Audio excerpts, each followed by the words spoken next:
Jennifer Bowman. I work at the Voinovich School of Leadership and Public Affairs at Ohio University, and I'm a senior project manager with our energy environment team. Today I'm going to talk with you about a study called the Preliminary Assessment of Polychlorinated Biphenyls, Congeners, R-chlors, dioxins, and furans in the sediment and soils at the U.S. Department of Energy's Portsmouth Gaseous Diffusion Plant in Piketon, Ohio. And you can see our contributing authors to this study. This is a two-part study. The first part, we characterized the PCBs, dioxins, furans, congeners in the soil and stream sediments along the Little Beaver Creek, which is the north drainage on the Portsmouth Gaseous Diffusion Plant, and near the switchyard X533. While this also was providing a validation and verification for the development of the expedited fields survey method and sampling techniques for measuring PCBs, congeners, dioxins in the sediment and soils, which leads to the part two of the study that Dr. Glenn Jackson is speaking about, which is the development of that mobile unit to detect PCB congeners and dioxins on site to optimize the assessment and remediation decisions on the ground that reduces the overall cost. So our study area, the Ports plant, is located in Pike County, Piketon, Ohio. This plant was constructed from 1952 to 1956. Its primary use was to enrich uranium to be used for military and then later commercial reactors. In 2001, it was put in cold standby, and then later in 2005, full cold shutdown, which is the precursor step to the D&D activities, the decommissioning and decontaminations. In 2010, that award for the D&D work was given to Fluor, B&W, Portsmouth, to carry out those activities. Polychlorinated biphenyls are man-made chemicals that have been in existence since 1929. They're widely used in industrial and commercial applications because of their chemical properties of non-flammable, they're chemically stable, they have the high electrical insulating properties. And because of this, PCBs are stable and they're persistent in the environment.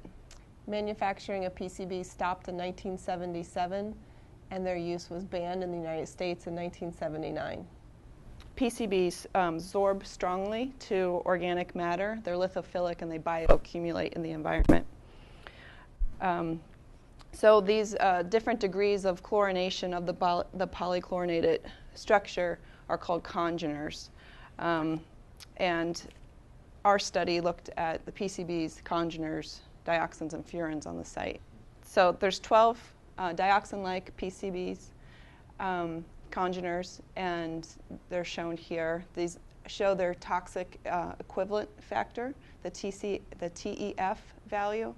So for example, PCB 118 is 30,000 times less toxic than the most toxic dioxin, which is TCDD. So we always compare the PCB congeners' relative toxicity to TCDD, being the most toxic dioxin out there. So even though these are dioxin in nature, they're much more toxic than the other 209 PCB congeners. This set is elevated to a set of its own that shows that these are more dioxin-like, more toxic than the other PCBs. So we focused on this set of congeners when we did our analysis to see if these types of PCBs were in the environment. Okay, R-chlors. R-chlors are typical. It's a name. It's a trade name for a mixture of PCBs. So you often will talk about R-chlors, 1254, 1260. These two in particular was a mixture of R-chlors that were used on site at ports, and we used we looked at total R-chlors, 1254, 1260, and the others shown there in the graph. Okay, dioxins and furans. PCDs, PCDFs, they're made up of a family of polychlorinated dioxins and furans. The source of PCDDs and PCDFs in the environment is through the combustion of PCBs and the explosion of fires and transformer explosions. And so that's how they get into the environment. They're significantly more toxic than PCBs. And again, for example, OCDD, that's the octachlorodibenzo P dioxin, has a TEF value of 0.0003. Did I say that right? 0.0003, making it about 3,000 times less toxic than TCDD. So we're always comparing our dioxins, furans, and PCBs back to the most toxic dioxin, which is TCDD. So a little bit about history of PCB at ports over the past 20 years. There's been multiple environmental investigations and reports that have been conducted by DOE and the Ohio Environmental Protection Agency. A more recent study in 2007 showed that PCBs were discovered in the X533 switchyard beside the transformers and the drainage lines. And this is thus providing a continual source of PCBs into Little Beaver Creek. That's the drainage on the north side of the plant. After this discovery, in 2010, the hotspots were removed from the X533 switchyard and remediated. Also, when we look at these multiple environmental investigations that were done over the last 20 years, we look at the amount of PCBs that have accumulated in the tissue of fish. Because PCBs do bioaccumulate in the environment, this is important to look at what amount is being uptake through our fish. So in 1989, DOE had a study that was done as part of their annual site-wide evaluation review, and there were levels in the fish tissue of 2.2 micrograms per gram. The FDA's limit on consumption of fish is 2.0 micrograms per gram. So this is over the FDA limit. In 1993, DOE had another investigation where fish tissue were examined, and the levels, highest level there was 1.7, so just below the FDA limit. And then even later in 2005, the highest level was 1.4. So you can see the trend of the accumulation in the fish is going down through time.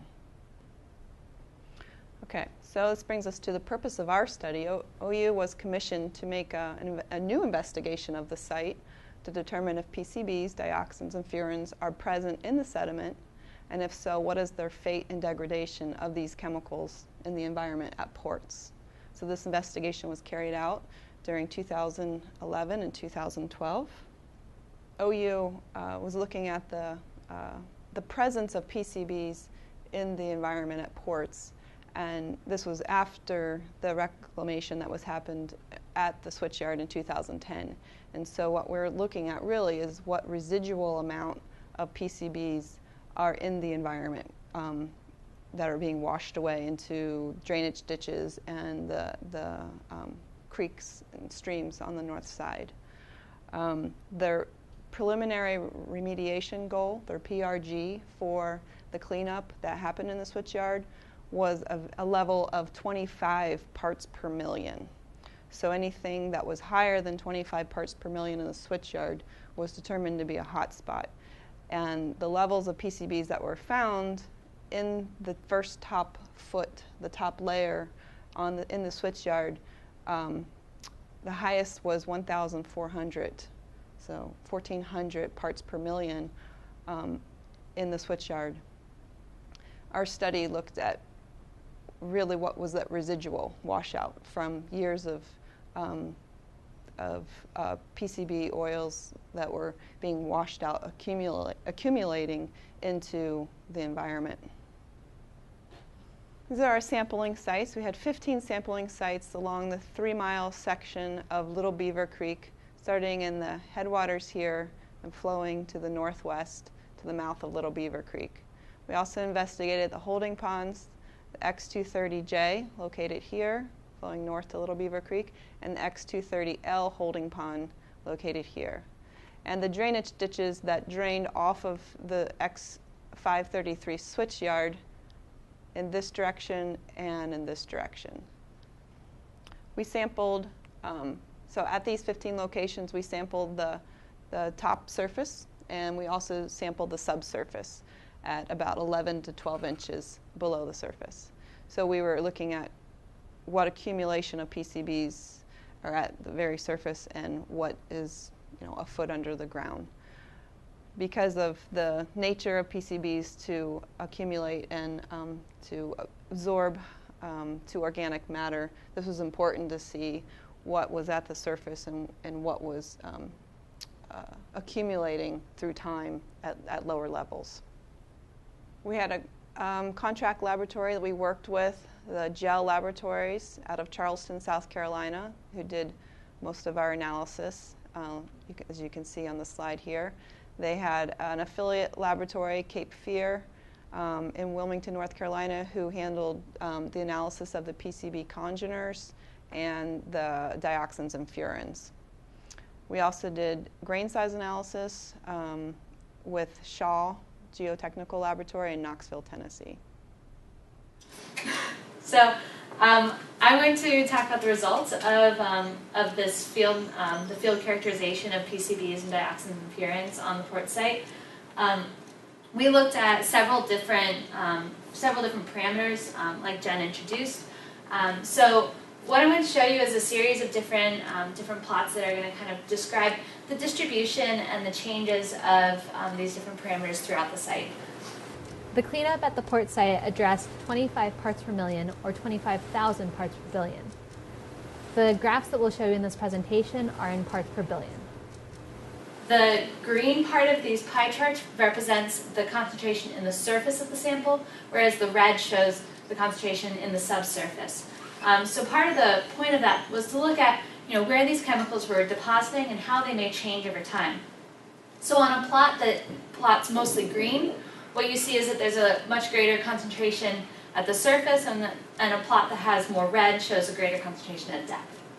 So to start off, looking at this distribution of total aurochlors, so this is the total PCBs in parts per billion in these sediment samples, what you can see is that the larger bubbles, which represent a greater total concentration, are seen on the drainages coming off of the switchyard.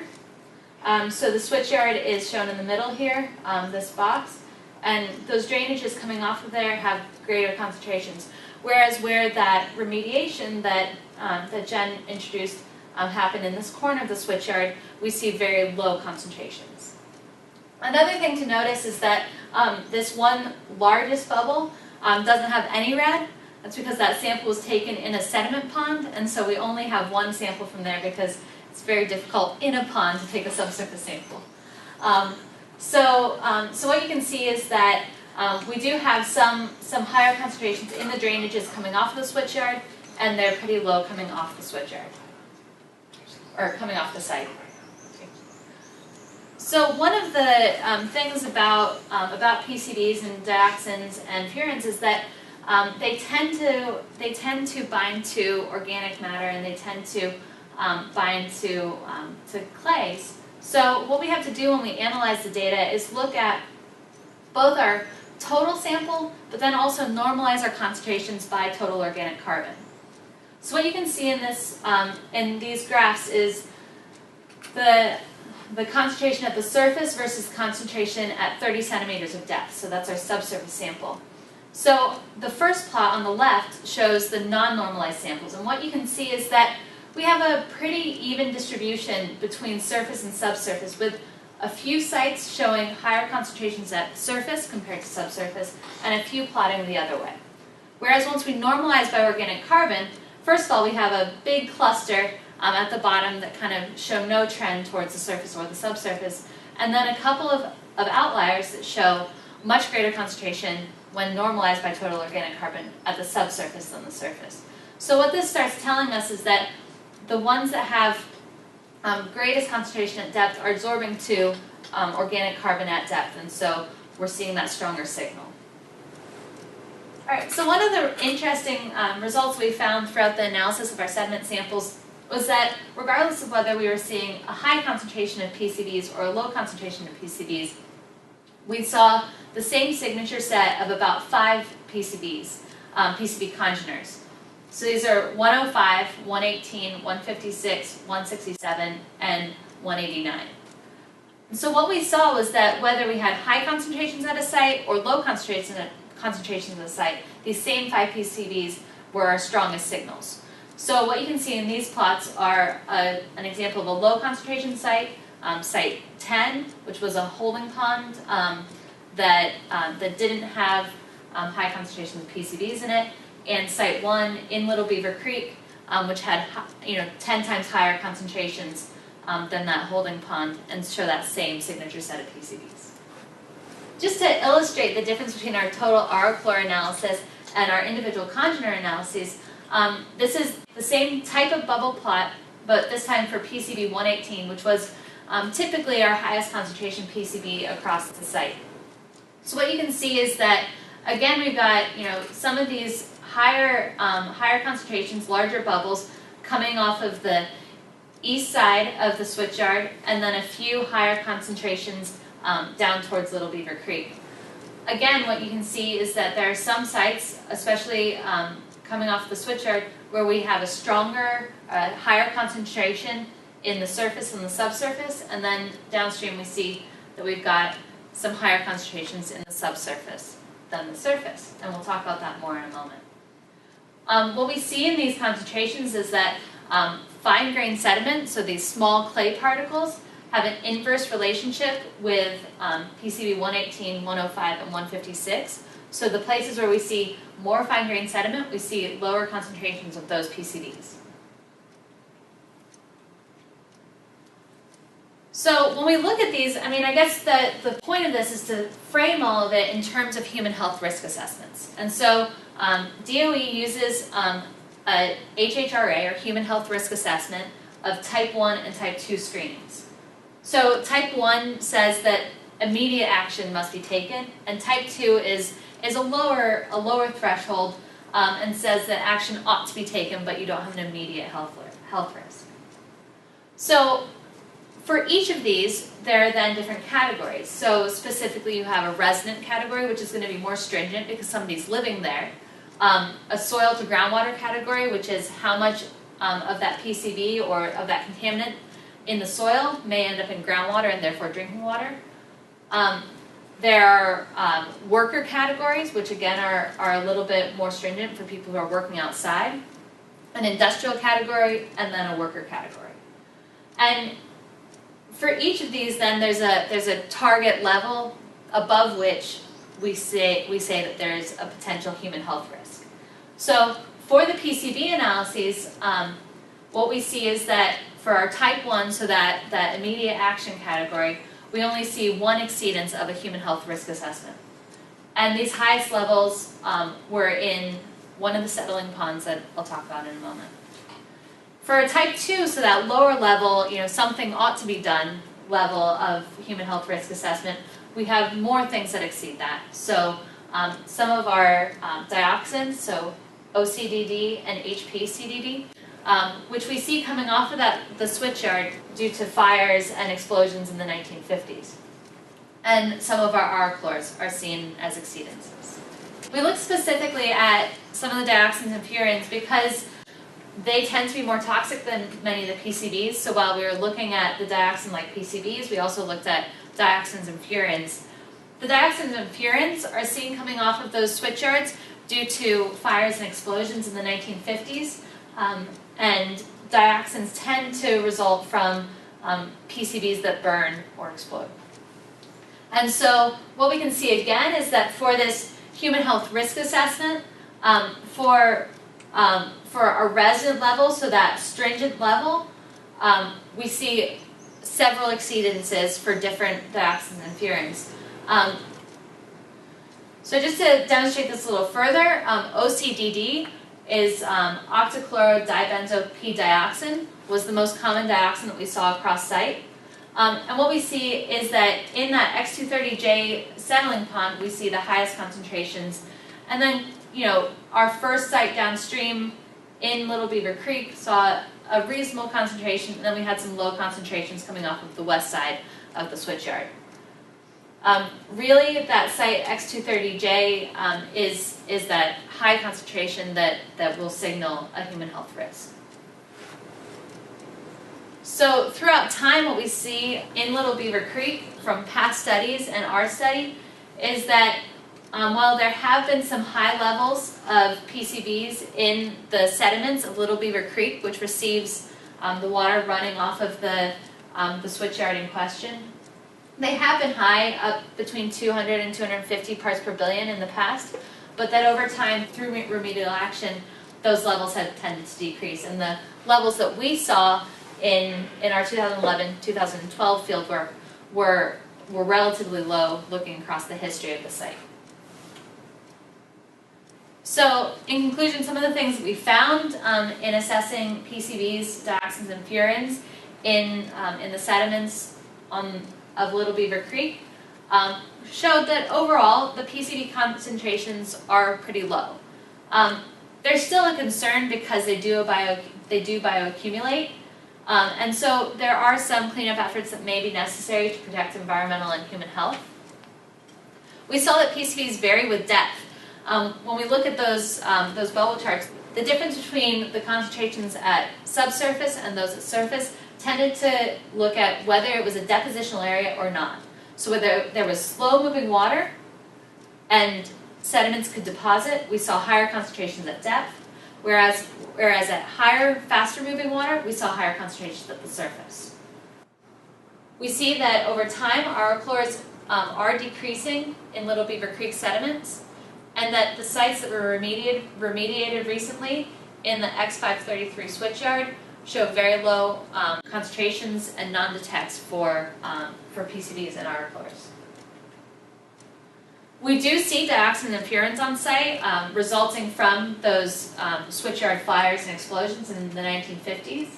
And some of these do exceed human health risk assessment levels in the X230J sediment pond.